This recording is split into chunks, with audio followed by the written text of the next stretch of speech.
வணக்கம் ராதிகா. அடுத்த ஆண்டு நடைபெற இருக்கும் IPL தொடருக்கான மினி ஏலம் துபாயில் விறுவிறுப்பாக நடைபெற்று வருகிறது. தொடக்கத்தில் ஏலம் கட்டி வந்த சென்னை அணி தற்போது களத்தில் இறங்கி தனக்கான முதல் வீரரை ஏலத்தில் வாங்கியிருக்கிறது. குறிப்பாக வெஸ்ட் இண்டீஸை சேர்ந்த சுழற்பந்து வீச்சாளரான அகில் ஹுசைனை சென்னை அணி வாங்கியிருக்கிறது கவனம் பெற்றிருக்கிறது. ஏனென்றால் இளம் வீரரை 2 கோடிக்கு கொடுத்து பின்னராக அணியில் சேர்த்திருக்கிறது.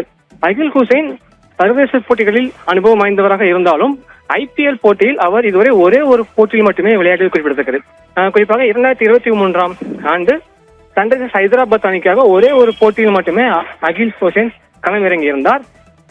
IPL-இல் அவருக்கு அனுபவம் இல்லை என்றாலும் சர்வதேச போட்டிகளில் அவர் ஒரு சிறந்த ஆல்ரவுண்டராக கருதப்படுகிறார். உதாரணத்துக்கு கடைசியாக நடந்த பாகிஸ்தானுக்கு எதிரான தொடரில் வெஸ்ட் இண்டீஸ் வீரர் அகில் ஹுசைன் ஸ்பின்னரில் ஜொலித்தவர் மட்டுமல்லாமல் கீழ் வரிசை பேட்டிங்கிலும் இறங்கி 30 பந்துகளில் 60 ரன்கள் குவித்து தன்னை ஒரு ஆல்ரவுண்டராகவும் நிரூபித்திருந்தார். இந்நிலையில் அவரை சென்னை அணி நடந்து வரும் ஏலத்தில் 2 கோடிக்கு கொடுத்து அணியில் சேர்த்திருக்கிறது. ஏனென்றால் ஜடேஜாவின் வெற்றிடத்திற்கு ஸ்பின்னரை நோக்கி இந்த ஏலத்தில் சென்னை அணி காய் நகர்த்தி இருக்கிறது. குறிப்பாக ஒரு ஆல்ரவுண்டராகவும் அதே சமயத்தில் ஸ்பின்னராகவும் அகில் ஹுசைனை சென்னை அணி 2 கோடி கொடுத்து எடுத்திருப்பது கவனம் பெற்றிருக்கிறது. அதோடு மட்டுமல்லாமல் சென்னை அணியால் விடுவிக்கப்பட்ட பிரபல வீரரான பஜேரனாவை கொல்கத்தா அணி 18 கோடி கொடுத்து ஏலத்தில் எடுத்திருக்கிறது. அதுபோக CSK அகில் ஹுசைனுக்கு முன்னதாக ஒரு ஸ்பின்னர் ரவி பிஷ்ணோயை நோக்கி காய் நகர்த்தியிருந்தது. கிட்டத்தட்ட அவரையும் அணிக்குள் கொண்டு வர சென்னை அணி காய் நகர்த்தியிருந்த நிலையில் அவரும் 7.20 கோடி ரூபாய்க்கு ராஜஸ்தான் ராயல்ஸ் ஏலம் எடுக்கப்பட்டார். இதன் பின்னர் சென்னை அணி தொடர்ந்து ஏலத்தில் பங்கேற்று வருகிறது.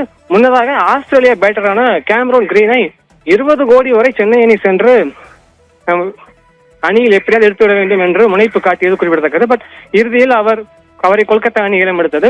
தொடர்ந்து 43 கோடியுடன் ஏலத்தில் பங்கேற்ற சென்னை அணி முதல் வீரராக 2 கோடி கொடுத்து அகில் ஹுசைனை எடுத்திருக்கிறது. இன்னும் அணிக்கு கீழ் வரிசை ஹிட்டர்கள் தேவை.